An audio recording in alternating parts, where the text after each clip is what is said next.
사람들이 모여드는 장소에는 이유가 있다. 그것이 공간이 지닌 힘, 공간력이다.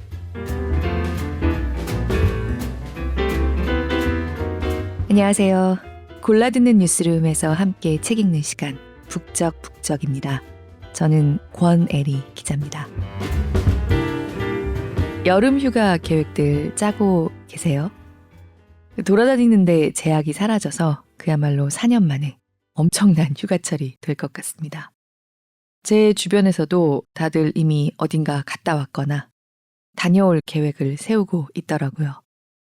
아쉽게도 저는 그 대열에 올해는 끼기 어려울 것 같지만요.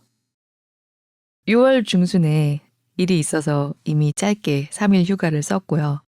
아마 올해는 휴가를 더 내기가 힘들 것 같습니다. 정신없이 보내고 있어서 사실 아쉽다는 생각마저도 크게는 못하고 있기도 했지만요. 이 여름은 이 책을 읽는 걸로 휴가는 충분히 다녀왔다는 생각이 든 것도 있습니다. 오늘 함께 읽고 싶은 책은 가능하면 종이책으로 읽어보실 것을 조심스럽게 추천드리고 싶습니다. 사실 저도 이제 이북 애용하긴 해요. 집에 책을 더 늘리는 게 부담스럽고 그렇다고 있는 책들을 솎아서 치우는 것도 너무 고통스러운 일이더라고요. 몇 달 전에 이사를 했는데요. 이사한 김에 이만큼은 버리자 마음을 굳게 먹고 도전했는데 결국 그 목표했던 만큼 치우지는 못했습니다. 그때 이후로 이제 진짜 늘리지 말고 이북만 읽자. 가족하고도 약속을 굳게 했는데 그래도 어떤 책들은 종이책이 어울려서 이북으로 만나지 않은 게 다행이라는 생각이 들 때가 있습니다. 오늘의 책도 마찬가지입니다.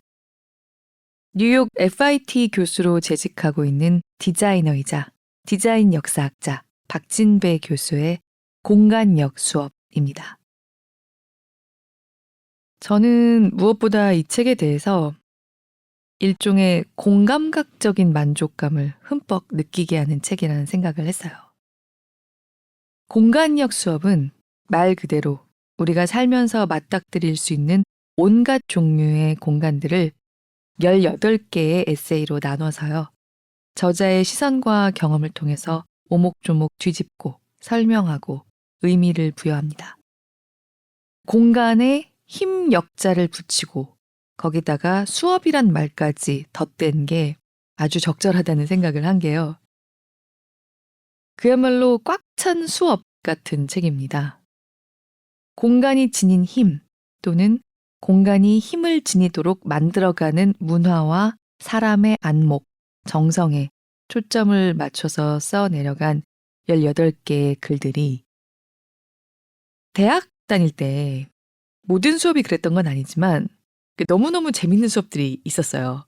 그럼 저는 제가 좋아하는 수업을 하시는 교수님이 어쩌다가 오늘은 좀 일찍 끝낼게 하실 때 있잖아요. 그럼 막 옆에서 박수치고 좋아해요.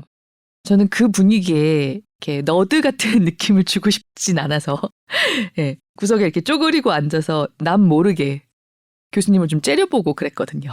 아니 왜 자기 맘대로 일찍 끝내? 막 이러면서. 진짜 맑은 물을 마시는 것처럼 신선한 배움이 마음으로 흘러들어오는 것 같은 그런 수업들이 있잖아요. 와, 재밌어. 그렇구나. 이렇게 되는 수업. 그런 수업을 듣는 것처럼 배우기도 하고 공감하기도 하면서 읽게 되는 글들이었습니다. 제게는. 책을 읽는 것만으로 저자가 방문한 세계의 방방곡곡을 새롭게 산책하고 방문하는 기분이 들게 합니다. 페이지를 사락사락 넘기는 행위에 이 공간 저 공간을 누비는 산책이 겹치는 기분이에요. 잘 짜여진 공간처럼 정리된, 잘 건축된 저자의 사유를 탐방하는 것 같은 느낌을 함께 주는 책입니다. 공간을 걷고 저자의 잘 건축된 사유 안을 또 걷는 느낌. 이렇게 신선한 느낌들이 여러 겹으로 겹칠 때는 이북보다는 종이책을 사락사락 넘기는 물리적인 행위가 같이 해야죠. 종이책을 읽는다는 물리적인 기쁨 위에 독서, 그 이상의 감각들이 여러 겹 선물처럼 드리워지는 책입니다. 제가 가봤던 곳들도 나오고 가보고 싶은 곳들도 나오는데요. 아마 들어주시는 분들, 앞으로 읽게 되실 분들에게도 마찬가지일 겁니다. 근데 아무래도 가봤던 곳들에 대한 언급이 더 인상적이긴 하더라고요. 저는 그 공간에 대해서 내가 이미 갖고 있는 느낌과 이미지가 있잖아요. 거기에 저자의 사유가 얹어지면서 그 공간에서 내가 느꼈던 감상이나 내 경험을 더 선명하게 만들어주는 느낌입니다. 저자가 직접 찍은 사진들이 18개의 에세이마다 테마별로 잘 정리돼서 풍부하게 들어 있습니다. 이 책을 들으시고 나서 직접 열어보시라고 권하고 싶은 또 하나의 이유가 이 사진들이 참 좋습니다. 이건 정말 책을 직접 열어보셔야 보실 수가 있으니까. 저자가 뉴욕에 거주하다 보니까 아무래도 뉴욕을 비롯한 미국 사진들이 많고요. 유럽 사진들도 많습니다. 우리나라 사진도 있고요. 우리에게는 좀 멀게 느껴질 수도 있는 공간들이 많기는 합니다. 하지만 유명한 관광지든 아니면 그야말로 그 동네 사람들이나 알 법한 골목길이든 그 공간 자체의 진 면목에 집중할 뿐이라는 느낌이 드는 사진들입니다. 어떤 사진들도 과시적이지 않고요. 그저 저자의 사유 안을 걷던 그 기분으로 이렇게 책장을 쓰다듬으면서 감상하게 됩니다. 제가 제일 좋았던 것은 첫 번째 에세이에 담긴 세계 곳곳의 골목길 사진 모음입니다. 세계 곳곳의 골목길들과 대구의 어느 동네 골목길이 한 곳에 모여 있는데요. 단지 그 골목길들을 모아놓은 저자의 시선만으로도 뭐랄까 인간이 만든 도시라는 곳들에 문득 애정이 더해지는 느낌? 저는 참 도시를 좋아하는데 그래 나는 도시라는 것을 만든 인간이라는 집단의 일원이지. 지구상에 이런 공간들을 문득 남기고 가는 집단의 일원이지 내가. 그런 밑도 끝도 없는 마음이 새삼 들었어요. 이 책의 챕터 중에 연출된 장면은 안목의 집합체라는 제목이 있습니다. 참 자기 설명적인 제목이라고 생각했습니다. 공간력 수업, 이 책 자체가 공간을 디자인하고 사랑하고 향유해온 저자의 학자로서의 안목과 사유의 집합체 같습니다. 사실 저는 이 저자를 개인적으로 약간 압니다. 북적북적은 늘 솔직하게 하고 있어서 말씀드려요. 저도 이제 좀 친구들이 책을 쓰는 경우가 꽤 많아요. 그래서 때로 친구가 쓴 책이어서가 아니라 이 책은 진짜 좋은데, 진짜 소개하고 싶은데 그럴 때도 적지 않았습니다. 사실. 그런데 나름대로는 북적북적은 정말 공정하게, 떳떳하게 하고 싶어서 일부러 친구의 책은 좀 피해왔어요. 친구들에게 미안한 느낌이 좀 들면서도요. 아주 좋은 책도 나하고 너무 친한 사람이 쓴 거는 내가 이 책에 객관적일 수는 없겠다는 생각이 들어서 좀 일부러 피하는 게 있었거든요. 북적북적이 저한테 소중하기 때문에 약간은 결벽성을 갖고 유지하고 싶다는 생각을 합니다. 네, 박진배 교수님은 제가 개인적으로 좀 알기는 하지만 사실 제 친구라고 할 수 있는 분이라기보다는 저한테도 약간 선생님 같은 느낌이 있어서 오히려 이 책은 괜찮겠지? 하고 좀 떳떳하게 가져와 봤습니다. 제가 박진배 교수님하고 대화하면서 배우는 것들이 적지 않았고 이런 얘기는 나 말고 좀 더 많은 사람들이랑 들으면 좋을 텐데 생각했던 것들이 담겨 있는 데다가요. 책으로 정리된 걸 읽으니까 저 자신도 더 신선하게 느끼게 되면서 좋은 게 있더라고요. 이런 기분이 든다면 이건 북적북적에서 나눠도 되지 않을까 생각했습니다. 3주 전에 읽은 최인하 대표의 책 내가 가진 것을 세상이 원하게 하라. 많은 분들이 듣고 피드백을 주셨어요. 또 유튜브에 올라간 인터뷰도 많은 분들이 좋아해 주셨고요. 감사합니다. 근데 그중에서 제가 마음이 좀 많이 쓰였던 네이버 포털에 달린 댓글 하나 함께 읽고 싶습니다.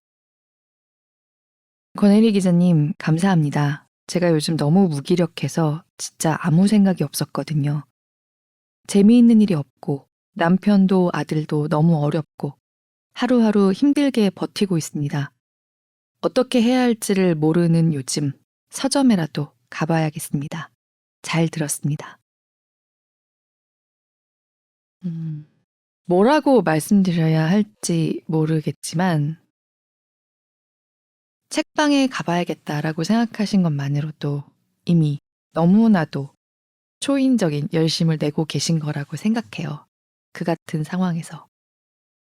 저도 이런 기분을 안다면 아는 것 같거든요. 힘내시라고, 지나간다고 굉장히 상투적인 말들이지만 그리고 최인아 작가의 말, 애쓰고 애쓴 것은 사라지지 않는다는 말 다시 한번 대신 전해드리고 싶어요. 저도 가끔 내가 이렇게 열심히 하고 있는 많은 것들이 그냥 허공에 하는 섀도우 복싱이 아닌가 그런 생각이 들 때가 있습니다.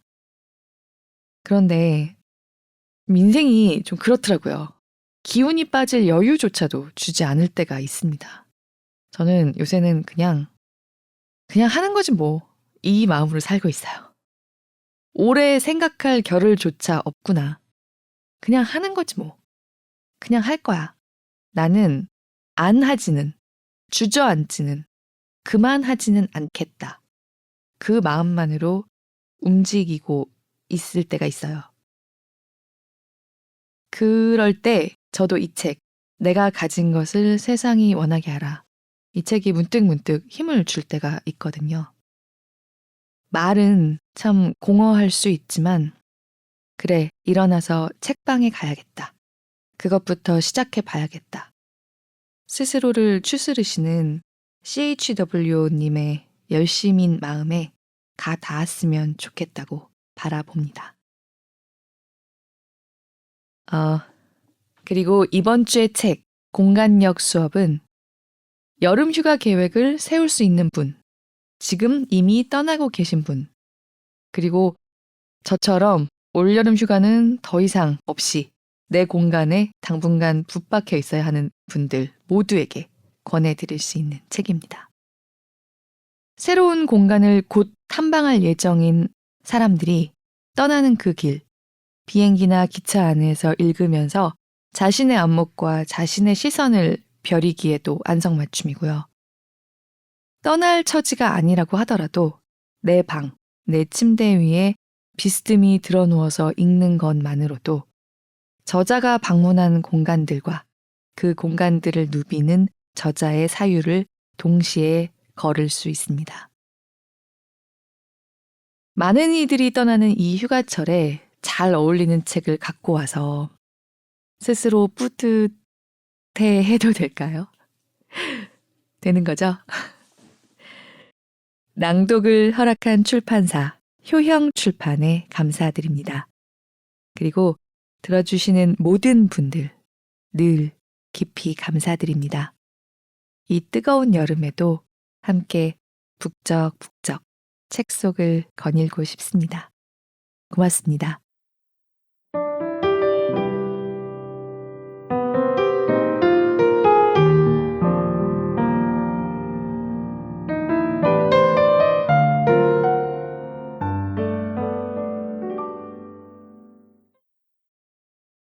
골목길 플라네르. 뒷골목의 겸손한 생활을 보고 내면의 깊이를 찾아라. 자본주의에 무관심해져라. 몇 해 전 도쿄에서 한식 연구가 한복진 교수와 저녁 식사를 했다. 식사를 마치고 그는 나는 숙소로 돌아갈 테니 젊은 분들은 긴부라 하다가 가세요 라며 인사했다. 긴부라. 제2차 세계대전 패망 직후 커피가 비싸던 시절, 일본 부유층들이 긴자에서 커피를 마시고 뒷골목을 배회하던 행태에서 유래한 단어다. 말 그대로 긴자를 흐느적거리며 다니는 것이다. 요즘은 긴자 뒷골목을 산책하고 구경한다는 뜻으로 쓰인다. 이런 행위를 뜻하는 원조 단어가 있다. 프랑스어 플라네르다. 1840년대 시인 보들레르가 처음으로 쓴 표현이라고 알려져 있다. 그 개념은 독일 철학자 베냐민의 글에서도 찾을 수 있다. 에드거 앨런 포의 군중 속의 사람에도 등장한다. 길거리 신사의 유모차라는 뜻으로 사실 다른 나라 말로 번역이 잘 안 된다. 의역하자면 거리를 배회하는 산책자, 골목을 천천히 거닐며 풍경을 감상하는 행위 정도의 뜻이다. 플라뇌르는 근대 사회가 도래하면서 생겨난 개념이다. 번잡한 도시를 거닐되 끊임없이 소비를 부추기고 유혹하는 자본주의에 대해서는 무관심한 상태로 다니는 것을 의미한다. 그래서 대로변을 벗어나 뒷골목의 평범한 삶을 들여다보고 내면의 깊이를 찾는 행위다. 플라네르를 주제로 쓴 책도 많이 출간됐다. 단어가 예술적이고 보헤미안 느낌을 주어서 그 이름을 딴 전시나 레스토랑, 건축 사무실, 그리고 카페, 와인 브랜드도 있다. 플라뇌르를 하면 도시 미학을 관찰하는 데 도움이 된다. 무엇보다 도시의 시각적 풍요로움을 온전히 즐기는 데는 골목만한 공간이 없다.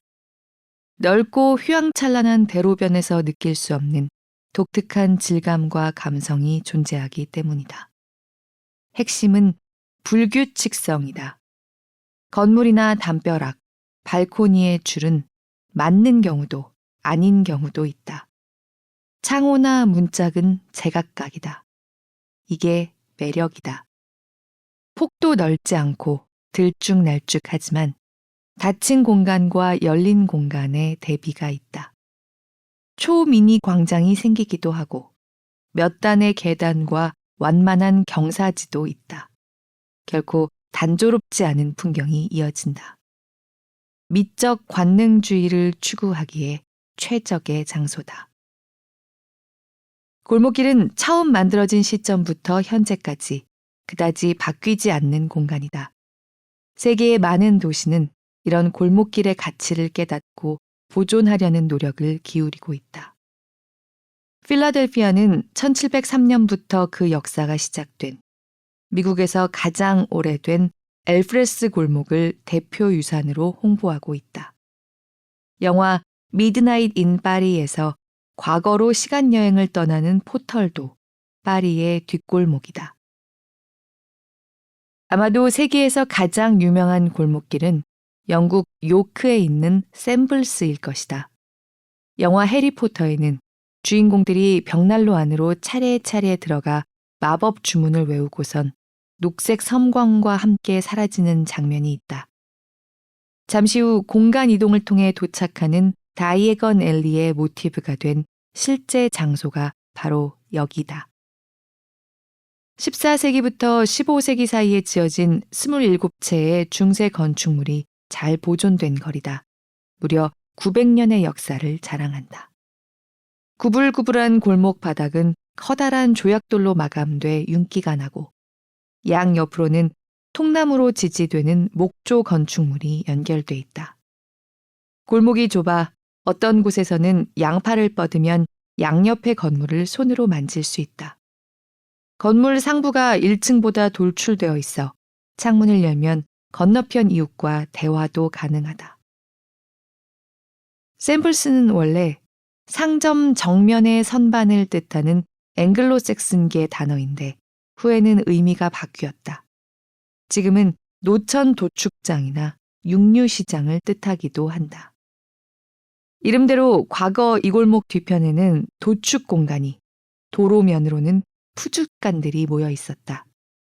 길이가 짧고 폭도 넓지 않지만 매우 기능적으로 설계된 골목이다. 좁은 폭에 비해 건물이 높은 편이라 골목에는 하루 종일 그늘이 진다. 이는 냉장시설이 없던 시절 상점 앞에 걸어놓은 생고기를 시원하게 저장하기에도 유리했다. 지금도 몇몇 건물의 창틀에는 고기를 걸었던 고리가 매달려 있다. 건물의 면한 보도는 약간 올라와 있고 도로면은 아래쪽으로 기울어져 도축 때 동물의 피가 자연스럽게 한쪽으로 흘렀다. 비가 자주 오는 날씨 덕에 바닥의 피는 자연스럽게 씻겨 내려갔다. 해리포터 영화 덕분에 지금은 전 세계 관광객이 즐겨 찾는 명소로 자리 잡았다. 차량이 진입할 수 없는, 그리고 도시 재생의 파괴로부터 살아남은 골목을 걷는 것은 아날로그로만 맛볼 수 있는 지적인 놀이다. 사람과 문화가 어우러지는 거리를 만들었다면 도시 디자인의 3분의 1은 잘한 것이다. 뒷골목이 재미있다면 그 도시의 내공은 남다른 것이다. 파리와 런던은 이 둘 모두에 해당한다. 훌륭한 환경 디자인은 누구나 소소한 것을 즐길 수 있도록 돕는 디테일에 있다. 그리고 이건 아주 오랫동안 신념을 지켜온 사람들의 후손이 향유할 수 있는 자산이다. 플라네르의 핵심은 철저하게 관찰자의 입장이 되는 것이다. 다른 개체의 삶에 끼어들지 않고 객관적으로 관망하며 그 자체를 존중하는 자세다. 마치 아프리카 초원에서 사람은 동물의 세계에 절대 개입해서는 안 된다는 원칙과 같은 것이다. 골목은 보통 사람의 공간이다. 눈에 잘 띄지 않지만 나름의 주인이 있다. 골목길에 면한 주택에 사는 사람들은 아침에 바닥을 쓸고 가게 주인은 화분이나 의자를 내다 놓는다. 작은 공간이지만 주변을 깨끗하고 아름답게 유지하려고 노력한다. 여기저기 어슬렁거리다 앉아있는 고양이나 벽면에 놓인 자전거도 골목의 주인이다. 이 공간은 그들의 살롱이다. 플라네르를 하는 우리는 잠시 들르는 손님일 뿐이다. 존중하는 마음으로 잘 감상하고 떠나면 된다. 골목길에서는 군중을 만날 일이 없다. 중요한 일이 많은 바쁜 사람들은 우회하지 않기 때문이다. 이곳은 누구와의 약속 장소도 아니다. 그래서 우연히 마주치는 모두가 여유롭다. 서로 말을 하지 않지만 스치는 모습만 봐도 눈빛만 주고받아도 나름 좋은 시간을 보내는 걸 알 수 있다. 이곳에서 예의는 필수다. 손에 든 휴대폰은 비행기 모드로 바꾸는 게 좋다. 자신의 산책도 타인의 산책도 방해하지 않기 위해서다. 목적 없이 흐트러지게 걸어라. 도시를 보는 최고의 방식이라는 플라네르는 조깅이나 쇼핑처럼 목적이 있는 발걸음이 아니다. 산보처럼 그야말로 흐트러지는 걸음이다. 일상의 패턴에서 벗어나 바닥 질감을 느끼며 도시의 미로를 탐험하는 것이다. 전문가처럼 디코딩할 필요도 없다. 그저 아마추어로서 보이는 것과 느껴지는 것을 즐기면 된다. 처음에는 표면적인 것만 보이겠지만 시간이 지나면 매력의 깊이가 더해지는 순간이 온다. 골목길 걷기의 매력은 순간순간에 집중할 수 있다는 점이다. 특별하고 이색적인 경험은 없지만 소소한 것들로 채워져 있어 충분히 다채로운 풍경들을 만나게 된다. 골목길은 사실 많은 이야기를 품은 장소다. 서로 마주보는 연인, 중년들의 차분한 대화, 자신을 알아보는 이웃 강아지의 반가운 꼬리침이 연극 무대의 한 장면 같다. 골목은 그런 퍼포먼스가 어울리는 무대다. 인생의 많은 경우에 소소한 것이 큰 성취를 능가하는 기쁨을 준다. 예기치 않게 빵 굽는 냄새를 맡거나 예쁘게 꾸며진 상점 입구를 만나는 일도 있다. 아주 행복한 순간이다. 그럴 때는 목적 없는 발걸음이 작은 가게나 커피하우스를 향하기도 한다. 그 휴식도 플라네르에 포함된다. 어느 시점에 어느 곳에서 쉬었다 가는 것도 우리 인생을 닮았다. 분명한 것은 그렇게 향하는 곳이 대로변 스타벅스나 샤넬 매장은 아니라는 점이다. 영화 마이 페어 레이디에 나온 당신이 사는 이 거리의 노래 가사처럼 어떤 거리는 새삼스럽게 특별하게 다가올 수 있다. 안 보이던 라일락 나무가 보이고 새소리도 귓가를 맴돌면서 이제까지 느끼지 못하던 감정이 샘솟는다. 그런 감각적인 순간 속에 예술적 감성이 무르익는다. 이렇게 목적 없이 걸을 때 사업 아이디어나 철학적 깨달음이 다가올 수도 있다. 무엇보다 그 과정 자체를 즐기면 그걸로 충분하다. 플라네르는 큰 시간과 비용을 들이지 않고 누릴 수 있는 지적 유희다. 이는 어떤 행태의 설명을 위해 만들어진 단어가 개념으로 자리를 잡은 것이다. 이건 세상과 호흡하는 좋은 방법이다. 대로변에서 골목길로 접어드는 순간만큼은 일상의 번잡함을 뒤로 하고 자신에게 집중하는 시간이다. 오늘은 자동차 열쇠를 집에 두고 아주 유유히 골목을 거닐며 하루를 보내자. 거기에 시대를 초월한 가치가 존재한다. 플라네르 중에 레종 데트르가 떠올랐다면 이는 스스로에게 최고의 선물을 주는 순간일 것이다. 영화 일 포스티노에서 시를 쓰고 싶다고 묻는 집배원 청년에게 파블로 네루다가 해준 말이다. 바닷가를 가능하면 천천히 걸으면서 관찰하게.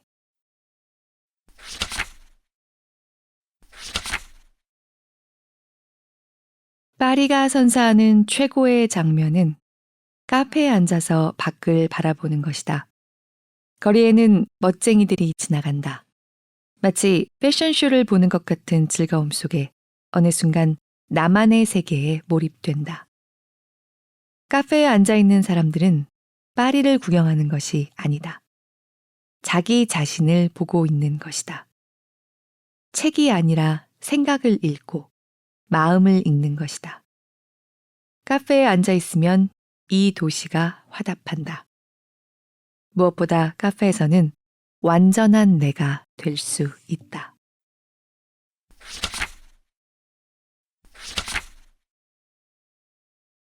모두가 평등한 장소.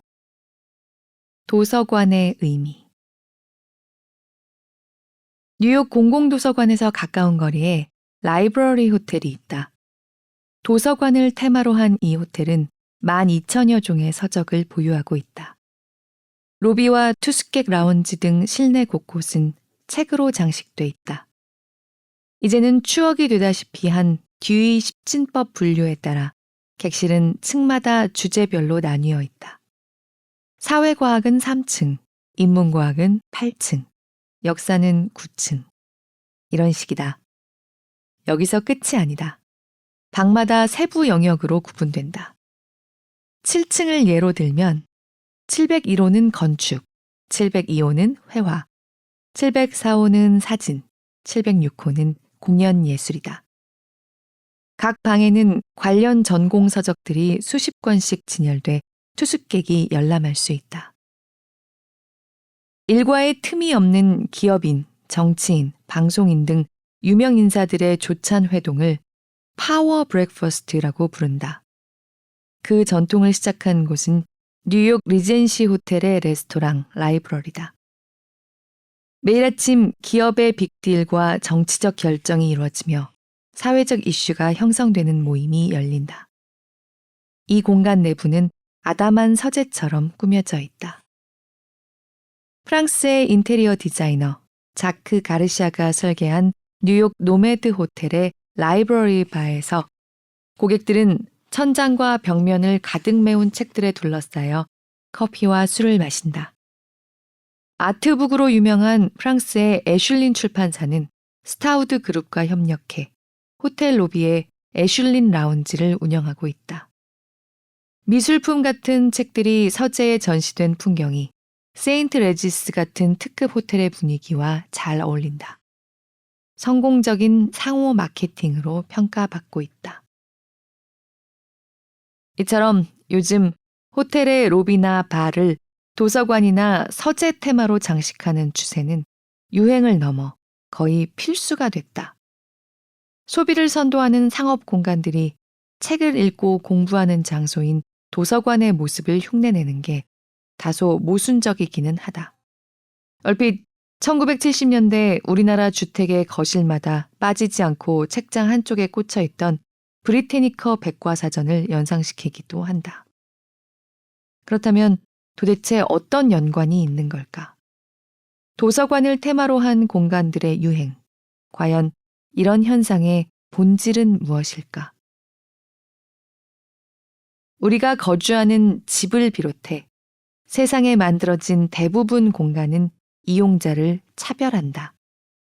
부자는 좋은 집에 살고 고급 호텔을 애용하며 비싼 레스토랑에 드나든다. 타고 다니는 자동차도 비행기 좌석도 가진 부에 따라 다르다.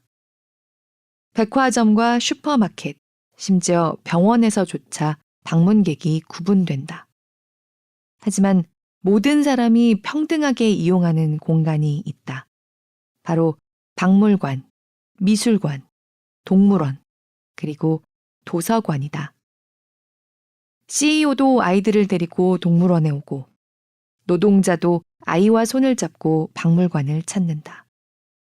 아무리 부자여도 미술관에 그들만을 위해 특별히 마련된 감상 공간이 있는 것도 아니고 도서관도 마찬가지로 특별 좌석이랄 곳이 없다. 박물관, 미술관, 동물원, 도서관의 공통점은 민주주의다. 역사적으로 도서관은 민주주의의 발전에 기여해왔다. 누구나 책을 접하고 지식을 얻음으로써 무엇이 정의롭고 인간다운 것인지를 인식하고 실현해왔던 것이다. 진리 탐구의 열정이 담긴 곳이자 문화의 심장인 도서관은 늘 방문객을 평등하게 받아들인다. 꽤 오래전 미국 인디애나주의 작은 도시에 레스토랑 한 곳이 문을 열었다. 채식 전문점이었다. 재미있는 점은 이 식당 메뉴에 스테이크가 포함되어 있다는 것이다. 스테이크 전문점의 채식 메뉴는 어색한 일이 아니지만 채식 전문 레스토랑에 스테이크 요리가 있다는 건 의아하다. 이유는 간단했다. 혹시 일행 중에 있을지 모르는 채식을 싫어하는 손님을 위한 배려였다. 포용의 개념이다.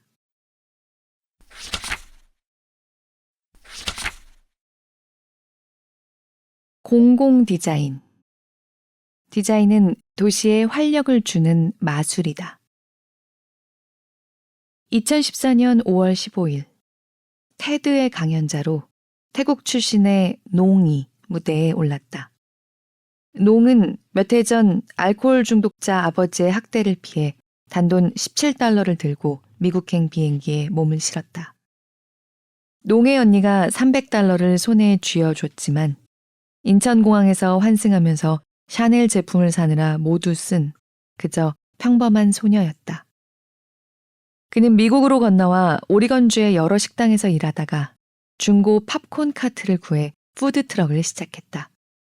바로 오늘날 전설이 된 농의 카오만 가이의 시작이었다. 메뉴는 삶은 닭과 밥 하나뿐, 마약 치킨으로 불린다.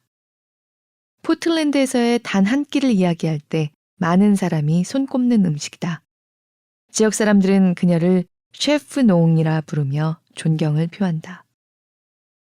이 이야기와 함께 소개하고 싶은 것은 푸드트럭이 위치한 장소다. 세계적으로 유행하는 푸드트럭 문화를 가장 먼저, 가장 멋지게 만든 도시가 포틀랜드다. 특이하게도 포틀랜드의 푸드트럭들은 노상 주차장 가장자리에 위치한다.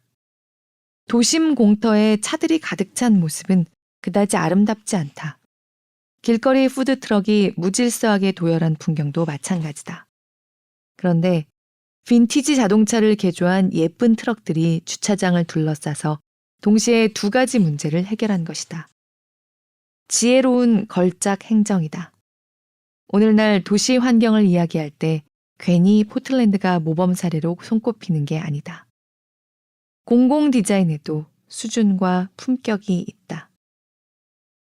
공공 디자인이란 시민들의 일상적 행위를 위해 계획된 예술적 하드웨어다.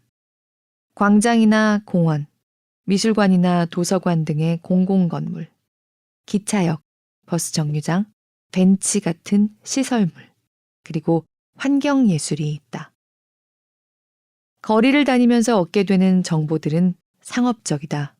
즉, 누군가에게 끊임없이 무언가를 팔려고 한다. 반면 공공 디자인은 무언가를 주려고 한다. 그것은 잠깐의 휴식, 소소하고 즐거운 기억 또는 예술적 영감일 수 있다. 1980년대부터 그 중요성이 주목받기 시작한 공공 디자인은 오늘날 르네상스를 맞이하고 있다. 많은 도시가 경쟁하듯 공공 디자인에 투자를 아끼지 않는다. 공공 디자인이 위대한 점은 그 장소와 작품에 대해 모두가 이야기한다는 것이다. 공공 디자인은 유명 화가의 값비싼 그림이 아니다. 미술관에서 작품을 관람할 때는 통제된 공간에서 의도된 동선을 따라야 한다.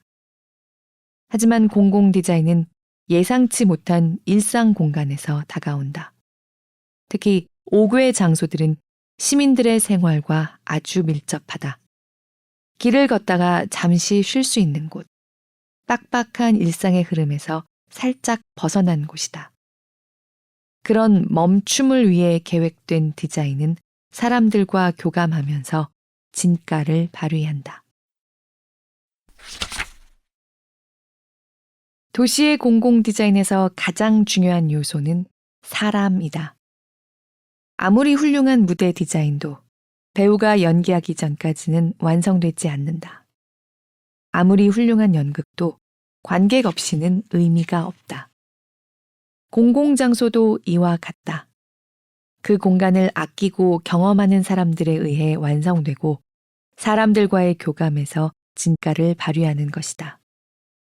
다양한 사람들이 특정 장소를 찾는 것은 의미 있는 일이다. 공공 디자인이 뒤떨어진 도시는 사람을 끌지 못한다. 시민들의 문화적이고 민주적인 생활을 위해서는 환경에 대한 존중과 사람에 대한 예의가 필수다.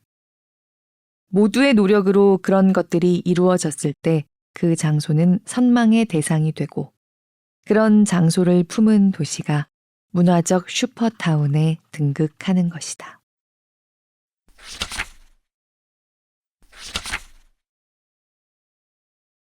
유서 깊은 역사적 건축물은 문화재로 지정 보호하고 지속 가능성이 낮은 건물은 허물고 새로 짓는 게 맞다.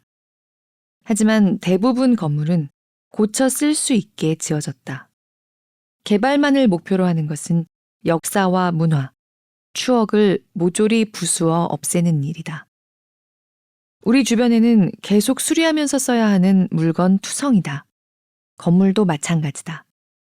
상업주의의 선봉에 있는 고급 백화점 같은 곳에서 특급 컨시어지를 배치해서 판매하는 모든 상품과 관련된 수선 서비스를 제공한다면 어떠한가?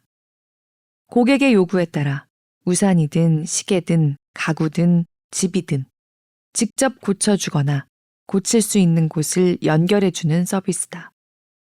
보존과 유지를 소중하게 여기는 태도를 이제는 기업들도 중요 덕목으로 삼을 때가 아닌가 싶다. 요즘 오피스 디자인의 트렌드는 자유 책상과 자유로운 자세다. 출근은 하되 편하고 융통성 있는 근무 환경을 지향하는 것이다. 이런 개념은 우리가 사용하는 여러 장소에 적용되고 있다. 지정된 공간을 소유하거나 반복적으로 이용하는 게 아니라 다양한 장소를 자유롭게 다니면서 매 순간 다른 환경을 즐기는 것이다. 소유가 아닌 공간 안에 자유롭게 존재하는 것. 이것이 미래의 우리에게 요구되는 제4의 공간의 개념일지도 모른다. 가까운 미래에는 온라인으로 이용할 수 없는 레스토랑이나 미용실 정도의 제한된 공간만이 물리적으로 남을 것이다. 은행과 오피스, 대학 캠퍼스도 많이 한산해질 것이다. 이런 공간들을 유연하게 사용할 수 있는 대안이 필요하다. 건물들은 우리의 삶을 담고 또 오랜 기간 우리를 지켜보면서 보듬는다. 태어난 한 개인의 삶이 중요하듯 과거에 만들어진 건물에도 애착을 품는 마음이 필요하다.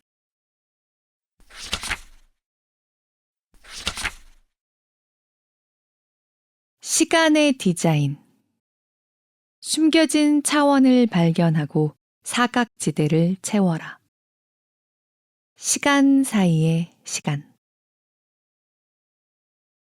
시간은 누구에게나 공평하다.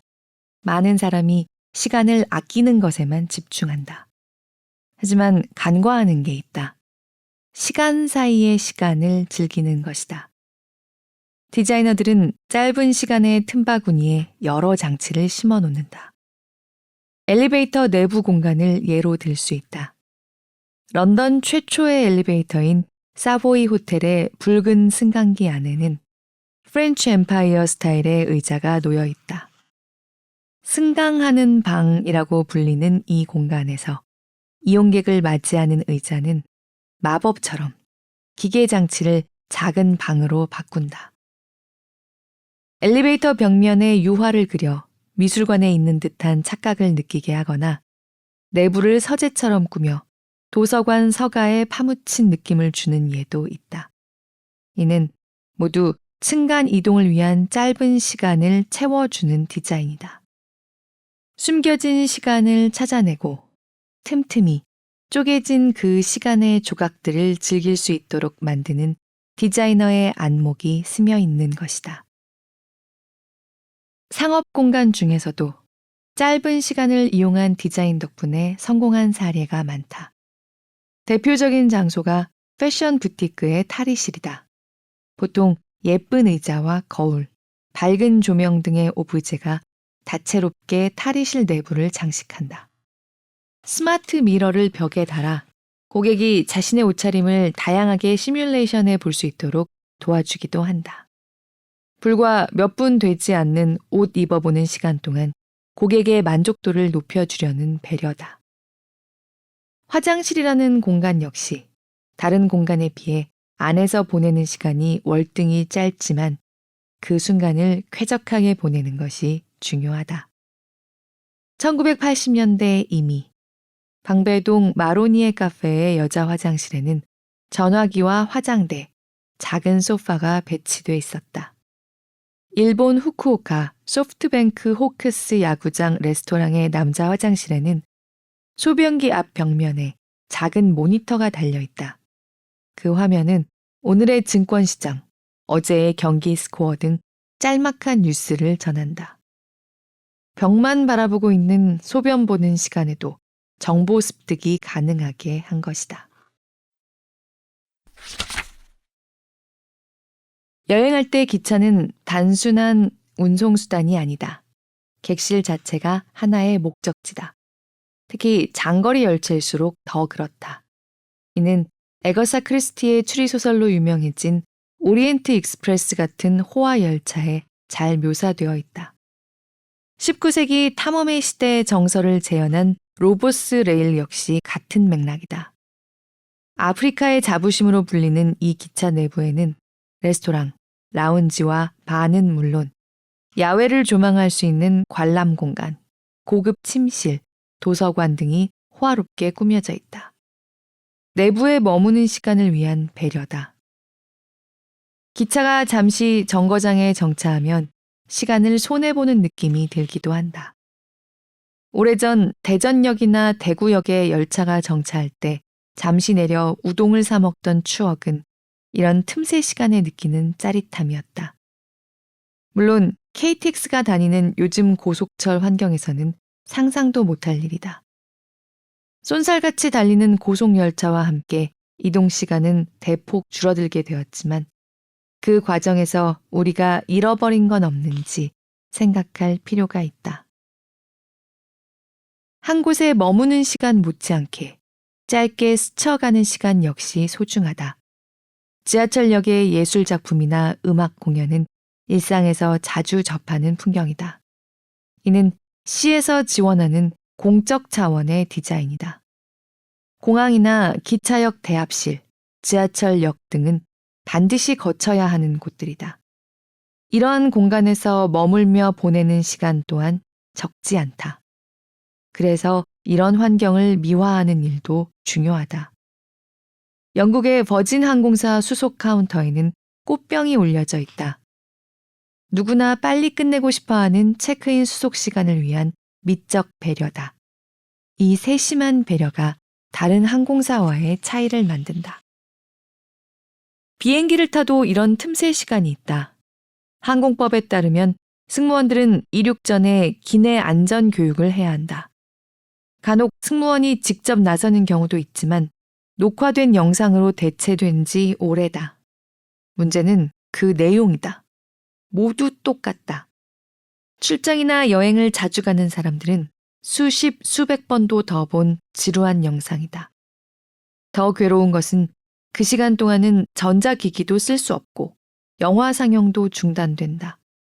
안전벨트를 매고 꼼짝없이 앉아 영상이 끝나기만을 기다리는 5분이다. 수백 명 승객의 5분을 모두 더하면 꽤 긴 시간이다. 10여 년 전부터 주요 항공사들은 새로운 아이디어를 고안했다. 안전교육 콘텐츠를 재미있고 다양하게 제작한 것이다. 에어프랑스는 패션쇼를 방불케 하는 의상 디자인과 프랑스 특유의 색감으로, 뉴질랜드 항공사는 본국에서 촬영한 영화 반지의 제왕을 패러디한 서사적 영상으로, 스위스 에어는 실사 애니메이션, 브리티시 에어는 여러 유명인이 오디션을 보는 콘티를 꾸며 승객의 시선을 끌고 있다. 이 영상들은 자국 문화를 알리는 수단으로도 제격이다. 호주 퀀타스 항공은 사막이나 포도밭, 푸른 바다와 같은 광활한 대자연을 배경으로, 칠레 항공사 라탐은 유적지와 화려한 공예품들을, 그리고 우리나라의 국적기는 보이그룹 슈퍼엠을 등장시켜 K-팝을 강조한 영상으로 국가 이미지를 홍보한다. 특히 라탐의 영상에서 좁은 비행기 좌석을 노천 카페처럼 보이게 표현한 디자인 감각은 탁월하다. 수준 높은 영상미를 자랑하는 이런 비디오들은 재치 넘치는 구성으로 기분 좋은 웃음을 선사한다.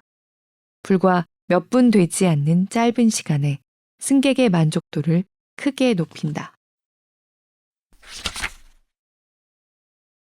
수업 시간에 학생들이 리포트를 제출할 경우 나는 그 내용뿐 아니라 형식에도 창의성을 요구한다.